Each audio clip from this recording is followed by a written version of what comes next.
KSಗೆ ಹೋಗಿದ್ರು ಟ್ರಾನ್ಸ್ಫರ್ ಬಗ್ಗೆ ಜಾಸ್ತಿ ಕೇಸ್ ನ್ಯಾಯಾಲಯ ಆದೇಶಿಸಿದಂತೆ ಅವರು ಕಂಟಿನ್ಯೂ ಆಗ್ತಾರೆ ಅಂತ ಜಾಸ್ತಿ ಪ್ರಕಾರ ಬಿಡಿದ್ದೆ ಒಬ್ಬರಿಗೆ ಹೋರಾಟ ಆದರೂ ಬಂದಿಲ್ಲ ಬಂದಾಗ DC ಮೇಡಮ್ ಹತ್ರ ಮಾತಾಡಿ ಸರ್ ಸುಮ್ಮನೆ ಯಾಕೆ ಅಲ್ಲ ಸರ್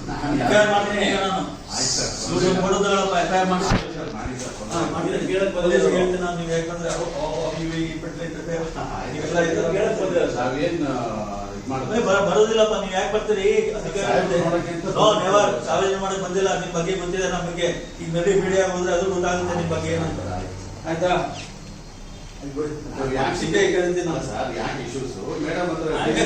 ಅವರೇ ಹಾಕಿರೋದು ಅಲ್ಲ ಸರ್ ಅದೇ ಕೋರ್ಟ್ ಅಲ್ಲಿ ಅವರೇ ಹಾಕೋ ಬಂದಿದ್ದಾರೆ ನಾನು ಹಾಕಿಲ್ಲ ಅವರೇ ಹಾಕಿರೋದು ಈ ಕೇಸ್ ಬಿದ್ದೋಗಿದೆ ಅವ್ರಿಗೆ ಗೊತ್ತಿದೆ ಕೇಸ್ ಅಧಿಕಾರಿ ಕೋರ್ಟ್ ಆರ್ಡರ್ ಏನ್ ಮಾಡಿ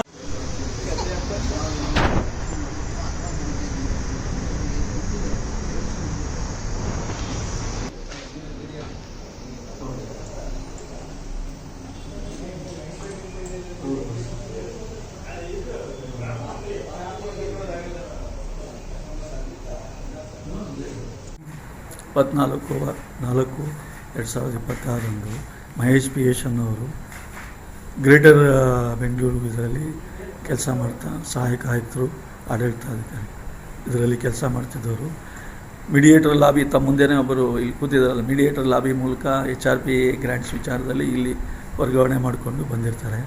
ನಂದು ಇನ್ನೊಂದು ವರ್ಷ ಮಾತ್ರ ಇಲ್ಲಿ ಸರ್ವಿಸ್ ಬಾಕಿ ಇತ್ತು. ನಾನು ಆಲ್ರೆಡಿ ರಿಕ್ವೆಸ್ಟ್ ಮಾಡಿದ್ದೆ ಒಂದು ವರ್ಷ ಮುಂದುವರಿಸಬೇಕು ಅಂತ.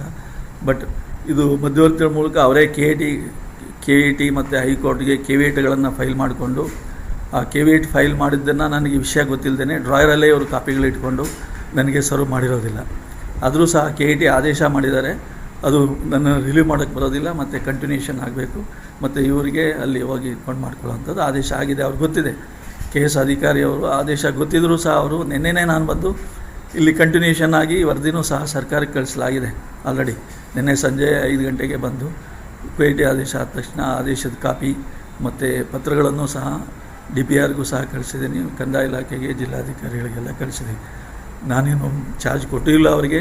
ಅವರೇ ಬಂದು ನಾನು ಇಲ್ಲದೆ ಸಂದರ್ಭದಲ್ಲಿ ಅಜ್ಯೂಮ್ ಮಾಡಿಕೊಂಡು ಕೂತ್ಕೊಂಡಿದ್ದಾರೆ. ಅವರೇ CT ಸೈನ್ ಮಾಡಿಕೊಂಡು ಆ್ಯಕ್ಚುಲಿ ಚಾರ್ಜ್ ತೊಗೋಬೇಕು ಬಂದು ತೊಗೊಂಡಿಲ್ಲ ಅವರು, ಹಂಗೇನೆ ತೊಗೊಂಡಿದ್ದಾರೆ. ಮತ್ತು ಅವರೇ KETಗೆ ಹಾಕಿರೋದ್ರಿಂದ KET ಆದೇಶ ಅವ್ರ ವಿರುದ್ಧವಾಗಿ ಆಗಿರೋದ್ರಿಂದ ಅದನ್ನು KET ಆದೇಶನ ಅವರು ಅನುಪಾಲನೆ ಮಾಡಲೇಬೇಕು.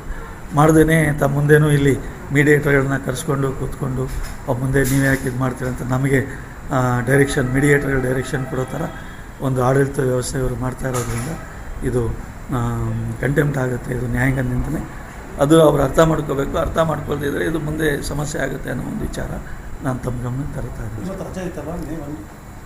ಈಗ ಕಾರ್ಯಕ್ರಮ ಇದೆಯಲ್ಲ, ಮೇ 1 ಕಾರ್ಯಕ್ರಮ, ಕಾರ್ಮಿಕ ಇಲಾಖೆ ಕಾರ್ಯಕ್ರಮಗಳು ಮಾಡಲೇಬೇಕು ನಾವು.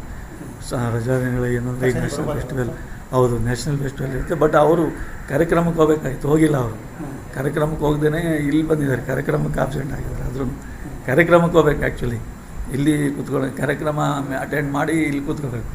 ಅದು ಬಿಟ್ಟು ಇರೋದ್ಕೊಂಡು ಮಹೇಶ್ PS ಅಂತ ಅವರು GBA greater Bengaluru authority, greater Bengaluru ಅಥಾರಿಟಿಯಲ್ಲಿ ಬೆಂಗಳೂರಲ್ಲಿ ಸಹಾಯಕ ಆಯುಕ್ತರು ಆಡಳಿತ ಅಂತ ಒಂದು ಪೋಸ್ಟ್ ಇದೆ, ಅದರಲ್ಲಿ ಇದ್ರು ಅವರು.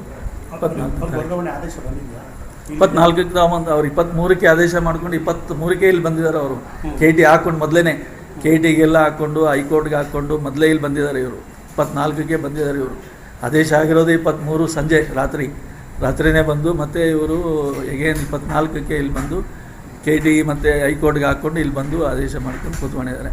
ಈಗ ತಮ್ಮ ಮುಂದೆನೇ ಇಲ್ಲಿ ಕೂತಿದ್ದಾರಲ್ಲ, ಈಗ ಮೀಡಿಯೇಟರ್ ಅದನ್ನು ನೀವು ಪ್ರಸಾರ ಮಾಡಿ, ಮೀಡಿಯೇಟರ್ಗಳು ಗೊತ್ತಾಗಲಿ. ಹೆಚ್ಚಿನ HRP ಹಗರಣಗಳು ತಮ್ಗೆ ಗೊತ್ತಿದೆ. ಹಗರಣ ವಿಚಾರದಲ್ಲಿ ಮೀಡಿಯೇಟರ್ಗಳು ಇಟ್ಕೊಂಡು ಕೋಟ್ಯಾಂತರ ರೂಪಾಯಿ ದುಡ್ಡು ಹಾಕಿ ಇನ್ವೆಸ್ಟ್ಮೆಂಟ್ ಮಾಡಿ ಬರ್ತಾರೆ ಅಂತವರು. ಸೊ ಹಾಗಾಗಿ ನಾನು ಇನ್ನೂ 1 ವರ್ಷ ಮಾತ್ರ ಬಾಕಿ ಇರೋದ್ರಿಂದ, ಈಗ ತಮ್ಗೆ ಗೊತ್ತಿದೆ ಮಗಳ ಮದುವೆ ಮಾಡಬೇಕು ಇಂಥ ಎಲ್ಲ ಸಮಸ್ಯೆಗಳಿರೋದ್ರಿಂದ ಇವರು ನಾವು ಹಿಂದೆ ಪರ್ಮನೆಂಟ್ ಇರೋವಂಥವ್ರು ಅಲ್ಲ, ನಾವು ಊರಿಗೆ ಹೋಗೋವಂಥವ್ರು.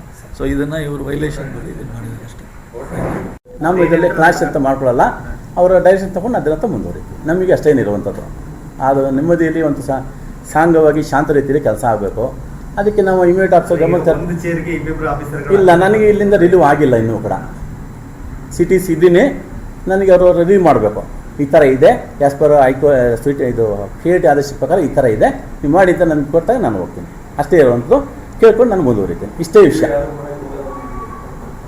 ಈ ಥರ ಇಶ್ಯೂಸ್ ಇದೆ, ನಾನು ಇಮಿಡಿಯೇಟ್ ಆಫೀಸರ್ ಗಮನ ತಂದು ಅವ್ರು ಹೇಳ್ದಂಗೆ ನಾನು ಮಾಡ್ತೇನೆ. ಇಷ್ಟೇ ಇರೋದು ವಿಷಯ. ಓಕೆ, ಇದಕ್ಕೆ ಕ್ಲಾಶ್ ಅಂತ ಮಾಡ್ಕೊಳ್ಳಲ್ಲ. ನಮ್ಮ ಇಮಿಡಿಯೇಟ್ ಆಫೀಸರ್ಸ್ ಇದ್ದಾರೆ ಮತ್ತು ನಮ್ಮ ಇವ್ರು ಕೇಳ್ಕೊಂಡು ಹೋಗ್ತೀವಿ. As per direction we have to obey the orders. ನಿಮ್ಗೆ ಹೇಳಿದ್ರೆ ಮತ್ತೆ ನೀವ್ ಯಾಕೆ ಬಂದ್ರಿ ಇಲ್ಲಿ ಮೀಡಿಯೇಟರ್ ಅಂತ ಅರ್ಥ ಇವರಿಗೆ.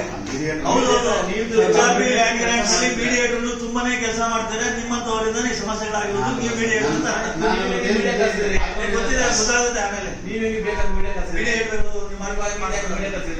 ನಾನು ಯೋಚಿಸಲಿಲ್ಲ. ಮೀಡಿಯಾ ಮತ್ತೆ ಯಾರು ಬಂದ್ರು? ಅವರು ಈ ಕಾರ್ಯಕ್ರಮ ನೀವು ಹೇಳಿ ಬಂದಿರಲ್ಲ, ಏನೆಲ್ಲ ಮಾತಾಡಬೇಡಿ, ಬಿಡಿ ಬಿಡಿ ಹೋಗ್ತೀನಿ ಆರ್ಡರ್ ಗೊತ್ತಾಯ್ತಾ?